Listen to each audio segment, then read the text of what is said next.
আলু দিয়ে মুরগির মাংসের ঝোল রান্না করেছি। এটা খেতে কিন্তু অসম্ভব মজার। এটা কিন্তু গরম গরম ভাত, রুটি, পরোটা কিংবা পোলাওর সাথে কিন্তু খুব দারুণ টেস্ট হয়।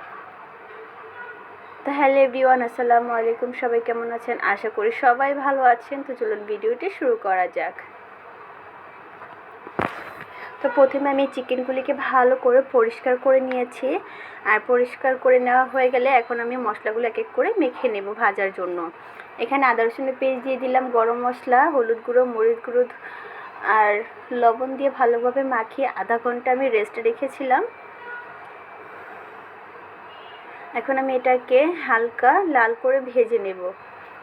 এটা হালকা লাল করে ভেজে নেওয়া হয়ে গেলে এখন আমি ওই তেলেই বেশ খানিকটা পেঁয়াজ কুচি দিয়ে দিব। আর পেঁয়াজটাকে আমি বেশি লাল করব না, হালকা ভেজে নেব।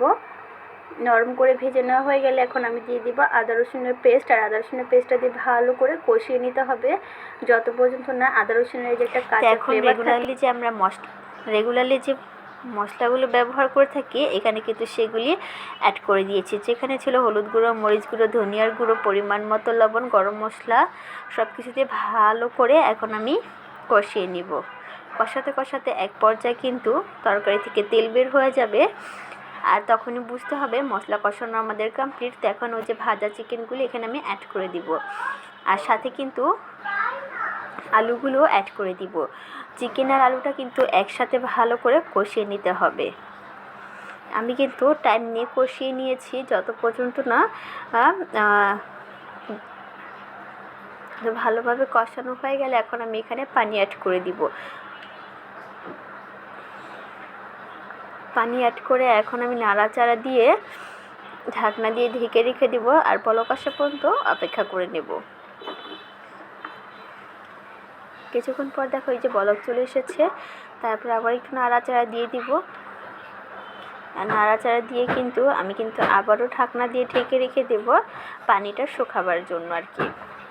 তো প্রায় 8 থেকে 10 মিনিট পর দেখো পানিটা কিন্তু শুকিয়ে গিয়েছে। আর আলুটাও কিন্তু অলমোস্ট 90%-এর মতো কুক হয়ে গিয়েছে। তখন আমি এখানে দিয়ে দিব ঝোলের জন্য পানিটা অ্যাড করে দিব। আর যে 10% সেদ্ধ হওয়ার আছে সেটা এইভাবে সেদ্ধ হয়ে যাবে। তো এখন ভালো করে আমি পানি দিয়ে নাড়াচাড়া করে ঢাকনা দিয়ে ঢেকে রেখে দেবো বলক আসা পর্যন্ত।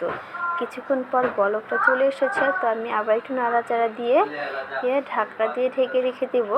আর কিছুক্ষণ পর দেখো আমাদের আলুটা কিন্তু অলমোস্ট একদম ফাইনালি পারফেক্ট কুক হয়ে গিয়েছে। তো আবার একটু নাড়াচাড়া দিয়ে দিব। আর নাড়াচাড়া দিয়ে এখানে আমি ভাজা জিরে গুঁড়ো ছিল সেটা এখানে অ্যাড করে দিয়েছি। ভাজা জিরে গুঁড়োটা দিলে কিন্তু খাবারের টেস্টটা কিন্তু দ্বিগুণ হয়। তো ভালোভাবে জিরে গুঁড়োটা দিয়ে আমি 2 মিনিট রান্না করে নামিয়ে ফেলবো। তো চলো এখন পরিবেশন করে নেওয়া যাক। তো আমি একটা প্লেটে সার্ভ করছি। দেখো দেখতে কতটা লোভনীয় লাগছে না? খেতে কিন্তু অসম্ভব মজার হয়েছিল। এই যে দেখো ফাইনাল লুক। তো তোমরাও কিন্তু চাইলে এভাবে একবার ট্রাই করে দেখতে পারো। আর ভিডিওটি ভালো লাগলে লাইক, শেয়ার, কমেন্ট, সাবস্ক্রাইব করে পাশে থাকবে। তো আজ এই পর্যন্ত, আবার অন্য কোনো ভিডিওর সাথে নিশ্চয়ই দেখা হচ্ছে। আল্লাহ হাফেজ।